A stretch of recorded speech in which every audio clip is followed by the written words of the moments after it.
ಸುಮಾರು 40 ವರ್ಷದಿಂದ US ಮತ್ತೆ ಇಂಡಿಯಾದಲ್ಲಿ ಬ್ಯಾಂಗ್ಳೂರ್, ಹೈದರಾಬಾದ್, ಚೆನ್ನೈ ಮತ್ತೆ ಗೋವಾದಲ್ಲಿ ಲೊಕೇಟೆಡ್ ಆಗಿದೆ. ಸೊ US ಅಲ್ಲಿ ಸುಮಾರು 40 ವರ್ಷದಿಂದ ಇದೆ.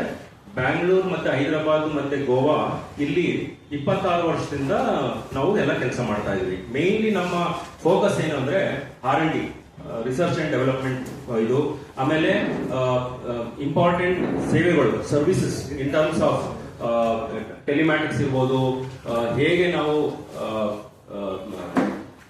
Vehicle to vehicle related problems ನ ಅಡ್ರೆಸ್ ಮಾಡಬಹುದು, ಈ ರೀತಿ ಫೋಕಸ್ಡ್ R&D ನಾವು ಮಾಡ್ತಾ ಇದ್ದೀವಿ ನಮ್ಮ ಸೈಟ್ ಅಲ್ಲಿ. ಸೊ ನಾವು ಡ್ಯಾನ್ಲಾ ನಮ್ದು ಟೆಕ್ನಾಲಜಿ ಸೆಂಟರ್ಸ್ ಅಂತ ಬ್ಯಾಂಗ್ಳೂರ್ ಮತ್ತೆ ಹೈದರಾಬಾದ್ ಇದೆ. ಗೋವಾದಲ್ಲಿ ಮ್ಯಾನುಫ್ಯಾಕ್ಚರಿಂಗ್ ಪ್ಲಾಂಟ್ ಸಹ ಇದೆ ನಮ್ದು. ಸೊ ಎಲ್ಲಾ ತರದ ಮ್ಯಾನುಫ್ಯಾಕ್ಚರಿಂಗ್ ಮಾಡ್ತೀವಿ ನಾವು. ಮೆಡಿಕಲ್ ಎಕ್ವಿಪ್ಮೆಂಟ್ಸ್ ಇಂದ ಹಿಡಿದು, ಏವಿಯಾನಿಕ್ಸ್ ಇಂದ ಹಿಡಿದು, ಆಟೋಮೋಟಿವ್ ಇಂಡಸ್ಟ್ರಿಯಿಂದ ಹಿಡಿದು ಎಲ್ಲ ತರದ ಮ್ಯಾನುಫ್ಯಾಕ್ಚರಿಂಗ್ ಸಹ ಮಾಡ್ತೀವಿ. ಸೊ ನಾವು ಮೇನ್ ಫೋಕಸ್ ಆಟೋಮೋಟಿವ್ ಇಂಡಸ್ಟ್ರಿಗೆ ಸೊಲ್ಯೂಷನ್ಸ್ ಕೊಡ್ತಾ ಇದ್ದೀವಿ. ವೆನ್ ಐ ಸೇ ಸೊಲ್ಯೂಷನ್ಸ್ ಅಂದ್ರೆ ಮೇನ್ಲಿ ರಿಸರ್ಚ್ ಅಂಡ್ ಡೆವಲಪ್ಮೆಂಟ್ ಇದರಲ್ಲೇ ಮಾಡ್ತಾ ಇದೀವಿ. ಸೊ ಗೌರ್ಮೆಂಟ್ಗೆ ಹೇಗೆ ನಮ್ಮ ದಿನನಿತ್ಯದ ಪ್ರಾಬ್ಲಮ್ಸ್ ನ ಹೇಗೆ ಅಡ್ರೆಸ್ ಮಾಡೋದು, ಪೀಪಲ್ ಪ್ರಾಬ್ಲಮ್ ನ ಹೇಗೆ ಅಡ್ರೆಸ್ ಮಾಡೋದು ಅನ್ನೋದಕ್ಕೆ ನಾವು ಡೆಡಿಕೇಟೆಡ್ ಮಾಡ್ಕೊಂಡಿದ್ವಿ ನಮ್ಮ ಕಂಪನಿನ. ಸರ್ ಇದರ ಭಾಗವಾಗಿ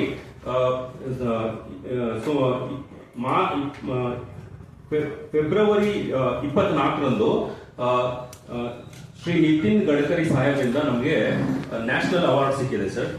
ಸೊ ಇದು ಇಂಟೆಲಿಜೆಂಟ್ ಟ್ರಾನ್ಸ್ಪೋರ್ಟ್ ಸಿಸ್ಟಮ್ಸ್ ವಿಭಾಗದ ಅಡಿಯಲ್ಲಿ ನಡೆದ ಬಿಲ್ಡ್ ಇಂಡಿಯಾ ಇನ್ಫ್ರಾ ಅವಾರ್ಡ್ಸ್ 2026. ಇದು ಕಾರ್ಯಕ್ರಮದ ಪ್ರತಿಷ್ಠಿತ ಇನ್ನೋವೇಷನ್ ಇನ್ ವೆಹಿಕಲ್ ಸೇಫ್ಟಿ ಪ್ರಶಸ್ತಿಯನ್ನು ಡ್ಯಾನ್ಲಾ ಟೆಕ್ನಾಲಜೀಸ್ ಇಂಡಿಯಾ ಲಿಮಿಟೆಡ್ ಬೆಂಗಳೂರು ಸಂಸ್ಥೆ ಪಡೆದಿರುವುದಾಗಿ ತಿಳಿಸಲು ಸಂತೋಷಿಸುತ್ತೇವೆ.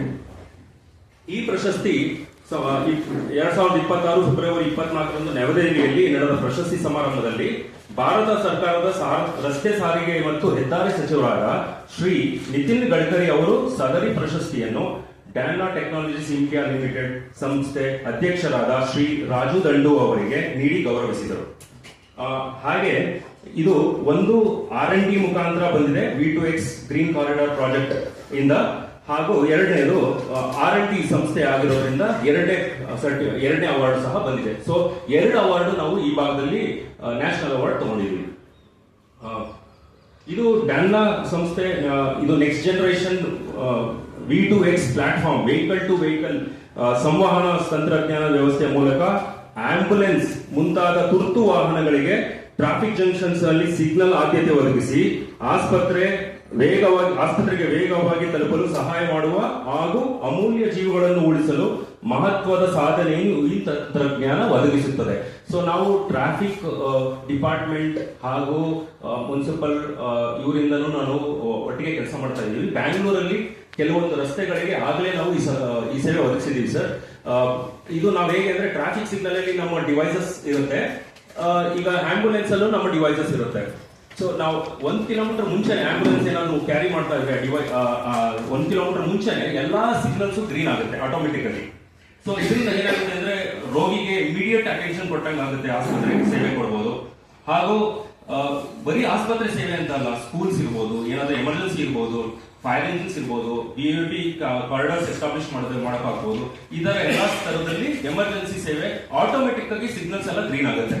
ಇದೊಂದು ಭಾಗವಾಗಿ ಇದು ಇಂಪಾರ್ಟೆಂಟ್ ಆಂಬ್ಯುಲೆನ್ಸ್ ಇದನ್ನ ಸೊಲ್ಯೂಷನ್ ಕೊಟ್ಟಿರೋದ್ರಿಂದ ನಮಗೆ ಇದನ್ನ ಇಂಡಿಯಾ ಲೆವೆಲ್ ಅಲ್ಲಿ ರೆಕಗ್ನೈಸ್ ಮಾಡಿ ಪ್ರೆಸ್ಟಿಜಿಯಸ್ ಅವಾರ್ಡ್ಸ್ ಕೊಟ್ಟಿದ್ದಾರೆ ಸರ್.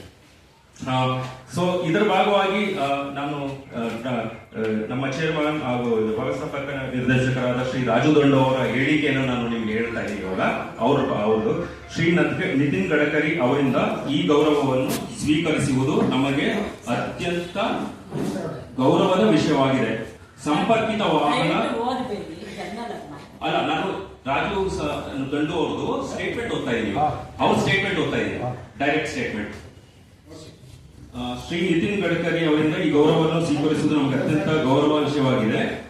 ಸಂಪರ್ಕಿತ ವಾಹನ ತಂತ್ರಜ್ಞಾನ ಕ್ಷೇತ್ರದಲ್ಲಿ ಡ್ಯಾನ್ಲಾ ಸಂಸ್ಥೆಯು ಹಲವು ತಂಡಗಳು ಹಲವಾರು ದಶಕಗಳಿಂದ ನಡೆಯುತ್ತಿರುವ ಆವಿಷ್ಕಾರಗಳಿಗೆ ಸಂದ ಪ್ರತಿಫಲವೇ ಈ ಪ್ರಶಸ್ತಿಯಾಗಿರುತ್ತದೆ. V2X ಮುಂತಾದ ಪರಿಹಾರಗಳು ರಸ್ತೆ ಸುರಕ್ಷತೆಯನ್ನು ಹೆಚ್ಚಿಸಲು ಮತ್ತು ಬುದ್ಧಿವಂತ ಸಾರಿಗೆ ವ್ಯವಸ್ಥೆಗಳ ಅಭಿವೃದ್ಧಿಗೆ ಮಹತ್ವದ ಪಾತ್ರ ವಹಿಸುತ್ತದೆ.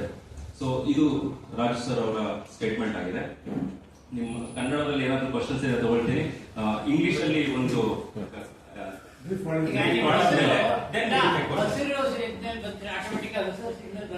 ಹೌದು ಸರ್, ಹೌದು. ಹೇಗೆ ಅಂದ್ರೆ ಈಗ ಎಕ್ಸಾಂಪಲ್ ಪ್ರಯೋಜನ ಏನು ಅಂದ್ರೆ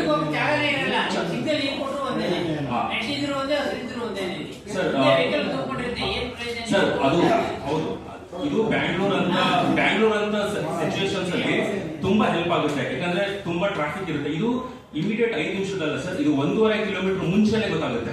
ಸೊ 1.5 ಕಿಲೋಮೀಟರ್ ಟೈಮ್ ಇರುತ್ತೆ ಸರ್. 1.5 ಕಿಲೋಮೀಟರ್ ಮುಂಚೆನೆ ಸಿಗ್ನಲ್ಸ್ ನ ಪಾಸ್ ಮಾಡ್ತಾ ಇರ್ತೀವಿ ನಾವು. ಸೊ ತುಂಬಾ ಟೈಮ್, ಇವಾಗ ನಮ್ಮಂತ ಬ್ಯಾಂಗ್ಳೂರ್, ಹೈದರಾಬಾದ್, ನ್ಯೂ ಡೆಲ್ಲಿ ಇಂಥ ಇಂಪಾರ್ಟೆಂಟ್ ಕಂಜೆಷನ್ ಇರುವಂತ ಜಾಗಗಳಿಗೆ ಈ 1.5 ಕಿಲೋಮೀಟರ್ ಮುಂಚೆನೆ ಸಿಗ್ನಲ್ ಕೊಟ್ರೆ ಎಷ್ಟೋ ಪ್ರಯೋಜನ ಇದೆ ಸರ್. ಅಟ್ಲೀಸ್ಟ್ ಅರ್ಧ ಗಂಟೆ ಬದಲು 1/4 ಗಂಟೆಗೆ ಹೋಗ್ಬೋದು, ನಾವು ಪಾಸ್ ಆಗ್ಬೋದು. ಸೊ ಆ ರೀತಿಯಲ್ಲಿ 50% ನಮ್ಮ ಡೇಟಾ ಹೇಳ್ತಾ ಇರೋದು 50 to 60% ಆಂಬುಲೆನ್ಸ್ ಇಮಿಡಿಯೇಟ್ ಆಗಿ ಪಾಸ್ ಆಗ್ತಾ ಇದೆ. ನಮ್ಮ ಡೇಟಾ ಪ್ರಕಾರ 50% ಟೈಮ್ ಕಡಿಮೆ ಆಗಿದೆ ಸರ್. ಡೆಫಿನೆಟ್ಲಿ ಸರ್, 50% ಟೈಮ್ ಕಡಿಮೆ ಆಗಿದೆ ಸರ್ ನಮ್ಮ ಡೇಟಾ ಪ್ರಕಾರ. ಆಲ್ಟರ್ನೇಟಿವ್ ದಾರಿನೂ ಸಹ ತೋರಿಸುತ್ತೆ ಸರ್. ಇದು ತುಂಬಾ ಯೂಸ್ ಕೇಸಸ್ ಇದೆ ಸರ್. ಅಪ್ಲಿಕೇಶನ್ ಒಂದು ಆಂಬುಲೆನ್ಸ್ ಸಿಗ್ನಲ್ ಫ್ರೀ ಮಾಡ್ಕೊಂಡು ಹೋಗ್ತೀವಿ, ಇನ್ನೊಂದು ಆಲ್ಟರ್ನೇಟಿವ್ ರೂಟ್ ಕೊಡುತ್ತೆ, ಪಾಸ್ ಮಾಡುತ್ತೆ. ಇಲ್ಲ ಈ ಹಾಸ್ಪಿಟಲ್ ಬಂದು ಇನ್ನೊಂದು ಹಾಸ್ಪಿಟಲ್ ಹೋಗಿ ಆ ತರ ಎಲ್ಲ ಇನ್ಫಾರ್ಮೇಶನ್ ಪಾಸ್ ಮಾಡುತ್ತೆ ಮುಂಚೆನೆ. ಸೊ ನಮಗೆ 1.5 ಕಿಲೋಮೀಟರ್ ಮುಂಚೆನೆ ಸಿಕ್ಬಿಟ್ರೆ ಇನ್ಫಾರ್ಮೇಶನ್ ಎಷ್ಟೋ ಉಪಯೋಗ ಆಗುತ್ತಲ್ವಾ?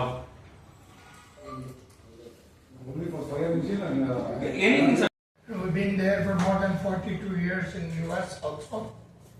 So my goal was when we decided to come and expand in India was to make sure that we serve our country also and in multiple different technologies, especially in automotive electronics, vehicle electronics. So that will be vehicle control units, telematics units, this new V2V, V2X technologies, and safety related the AS140 devices that's mandated by government. ಆದರೂ ಕೂಡ ಈ ಒಂದು ಕಾಯ್ದೆಯನ್ನ ಹಿಂಪಡೆದಿಲ್ಲ. ಯಾಕೆ? ಒಂದು ರಾಜಕೀಯಕ್ಕೋಸ್ಕರ ಈ ಒಂದು ಕಾಯ್ದೆನ ಹಿಂಪಡಿತೀನಿ ಅಂತ ಹೇಳಿದ್ರು. ಹಾಗಾದ್ರೆ ಕ್ರೈಸ್ತರನ್ನ ಓಲೈಕೆ ಮಾಡೋದಕ್ಕೋಸ್ಕರ ಹೇಳಿರೋದಾಗಲಿ ಈ ಒಂದು ಹೇಳಿಕೆ ಇವತ್ತಿನ ತನಕ ಆಗಿಲ್ಲ. ಪ್ರತಿ ವಾರ ಭಾನುವಾರ ಬಂತು ಅಂತ ಹೇಳಿದ್ರೆ ಸಭೆ, ಚರ್ಚ್ಗಳಲ್ಲಿ, ಅದು ಮನೆಯಲ್ಲಾಗಿರ್ಬೋದು, ಅನೇಕ ಕಡೆ ಚರ್ಚ್ಗಳು ಸಿಗೋದಿಲ್ಲ, ಪ್ರಾರ್ಥನೆ ಮಾಡೋದು, ಕಟ್ಟಿಸ್ಕೊಳ್ಳೋಕೆ ದುಡ್ಡಿರೋದಿಲ್ಲ. ಅವ್ರ ಮನೆಯಲ್ಲಿ ಪ್ರೇಯರ್ ನಡೆಸ್ತಾ ಇರ್ತಾರೆ. ಅವ್ರಿಗೆ ಬೇಕಾದವ್ರನ್ನ ಕರ್ಕೊಂಡ್ಬಂದು ಯಾರ ಅವಶ್ಯಕತೆ ಬಂದು ಪ್ರೇಯರ್ ಮಾಡ್ತಾ ಇರ್ತಾರೆ. ಹೇಗೆ ನುಗ್ಗಿ ದಾಳಿ ಮಾಡೋದು, ಅವ್ರ ಮೇಲೆ ಸುಳ್ಳು FIR ಹಾಕೋದು, ಇದು ನಡೀತಾ ಇದೆ. ಮುಖ್ಯವಾಗಿ ಇತ್ತೀಚಿನ ಘಟನೆ ಹೇಳೋದಾದ್ರೆ ಹಾವೇರಿ ಜಿಲ್ಲೆಯಲ್ಲಿ 20 ಜನರ ಮೇಲೆ FIR ಆಗುತ್ತೆ. 20 ಜನರ ಮೇಲೆ FIR. 20 ಜನರಲ್ಲಿ 11 ಜನ ಅದರಲ್ಲಿ ವೃದ್ಧರು ಇರ್ತಾರೆ, ಮಹಿಳೆಯರು ಇರ್ತಾರೆ. ಆದ್ರೆ ಆ ಸ್ಥಳದಲ್ಲೇ ಇದ್ದಿಲ್ಲ ಅವರು, ಆದ್ರೂ ಕೂಡ ಕೇಸ್ ತಗೊಳ್ತಾರೆ ಅಂದ್ರೆ ಅರ್ಥ ಮಾಡ್ಕೋಬೇಕು ಈ ಪ್ರಕರಣ ಎಷ್ಟು ಗಂಭೀರ ಅಂತ ಹೇಳಿ. ಒಂದು ಸ್ಟೇಷನ್ ಅಲ್ಲಿ ನಾವು ಹೋಗುವಾಗ ಏನೋ ಒಂದು ನಮ್ಮ ಮನೆ ಕಳ್ತನ ಆಗಿದೆ, ಮತ್ತೊಂದು ಆಗಿದೆ ಅಂದ್ರೆ FIR ತಗೊಳ್ಳಲ್ಲ ಇಮಿಡಿಯೇಟ್ಲಿ. ಸ್ಟೇಷನ್ಗಳಲ್ಲಿ ದಾಖಲೆ ಇಲ್ಲ, ನಾವು ತಗೊಳ್ಳೋದಿಲ್ಲ ಅಂತ ಹೇಳ್ತಾರೆ. ಆದ್ರೆ ಈ ಮತಾಂತರ ಕಾಯ್ದೆಯಿಂದ ಯಾವುದೇ ದಾಖಲಾತಿ ಇಲ್ಲದಿದ್ರೂ ಕೂಡ FIR ಮಾಡ್ತಾ ಇದ್ದಾರೆ ಅಂತ ಹೇಳಿದ್ರೆ ನಮ್ಮ ಸರ್ಕಾರ ಯಾವ ಮಟ್ಟಿಗಿದೆ, ಇವತ್ತು ಧಾರ್ಮಿಕ ಆಚರಣೆಗಳಿಗೆ ನಮಗೆ ಯಾವ ರೀತಿ ಇದು ಒತ್ತು ಕೊಡ್ತಾ ಇದೀವಿ ಅನ್ನೋದು ನೋಡ್ಬೇಕು. ಒಂದು ವೇಳೆ ನಾನು ಹೇಳೋದು ಒಂದೇ, ನಮ್ಮ ಸರ್ಕಾರಕ್ಕೆ, ಸಿದ್ದರಾಮಯ್ಯ ಸರ್ಕಾರಕ್ಕೆ ಏನು ನೀವು ಮತಾಂತರ ಕಾಯ್ದೆಯನ್ನ ನೀವು ಹಿಂಪಡಿತೀವಿ ಅಂತ ಹೇಳಿದ್ರೆ ಇವತ್ತಿನ ತನಕ ತಗೊಂಡಿಲ್ಲ. ಒಂದು ವೇಳೆ ಇದನ್ನು ತಗೊಂಡಿಲ್ಲ ಅಂತ ಹೇಳಿದ್ರೆ ಮುಂದಿನ ದಿನಗಳಲ್ಲಿ ರಾಜ್ಯ ಮಟ್ಟದಲ್ಲಿ ಬೃಹತ್ ಹೋರಾಟಗಳನ್ನ ನಾವು ಕೈಗೊಳ್ಳಬೇಕಾಗುತ್ತೆ. ಇದನ್ನ ಯಾಕಂದ್ರೆ ಇದೀಗ ನಾವು ಹೇಳಿದೀವಿ ಆಲ್ರೆಡಿ. ಮುಂದಿನ ದಿನಗಳಲ್ಲಿ ಯಾಕಂದ್ರೆ ಸುಮ್ಮನೆ ಕೇಸ್ಗಳಾಗ್ತಾ ಇದೆ, FIR ಆಗ್ತಾ ಇದೆ, ದಾಖಲೆಗಳಿಲ್ಲ. ಇದು ಕುರಿತಾಗಿ ನಮ್ಮ ಅಡ್ವೊಕೇಟ್ ಅವರು, ಶಾಲಮಿ ಅವರು ಮಾತಾಡ್ತಾರೆ ಏನೆಲ್ಲ ಪ್ರಕರಣಗಳು ನಡೀತಾ ಇದೆ ಅಂತ ಹೇಳಿ. ಹಾಗಾಗಿ ಒಂದು ಮಾತ್ರ ನಿಶ್ಚಯ, ಈ ಒಂದು FIR ಏನಾಗ್ತಾ ಇದೆ, ದಾಖಲೆ ಇಲ್ಲದಿದ್ರೂ ಕೂಡ ತಗೊಳ್ತಾ ಇದೀರಲ್ಲ, ಇದನ್ನ ನಿಲ್ಲಿಸಬೇಕು. ಒಂದೇ ಉದ್ದೇಶ, ಮತಾಂತರ ಕಾಯ್ದೆಯಿಂದ ಮಾತ್ರ ಇದು ತಗೊಳಕ್ ಆಗ್ತಿರೋದು, ಇಲ್ಲಾಂದ್ರೆ ತಗೊಳಕ್ ಆಗಲ್ಲ. ಕಾಯ್ದೆನೇ ಆ ರೀತಿ ಇದೆ ಇದು. ಹಾಗಾಗಿ ಇದು ಜನಸಾಮಾನ್ಯರಿಗೆ ಯಾವುದೇ ಧರ್ಮ ಆಗಿರಲಿ ಈ ಒಂದು ಕಾಯ್ದೆಯಿಂದ ಯಾವುದೇ ಪ್ರಯೋಜನ ಇಲ್ಲ. ಧನ್ಯವಾದ ಸ್ನೇಹಿತರೆ. ನನ್ನ ನಮಸ್ಕಾರಗಳು. ನಾನು ಕರ್ನಾಟಕ ಕ್ರೈಸ್ತ ಸಂಘಟನೆಯ ಲೀಗಲ್ ಅಡ್ವೈಸರ್.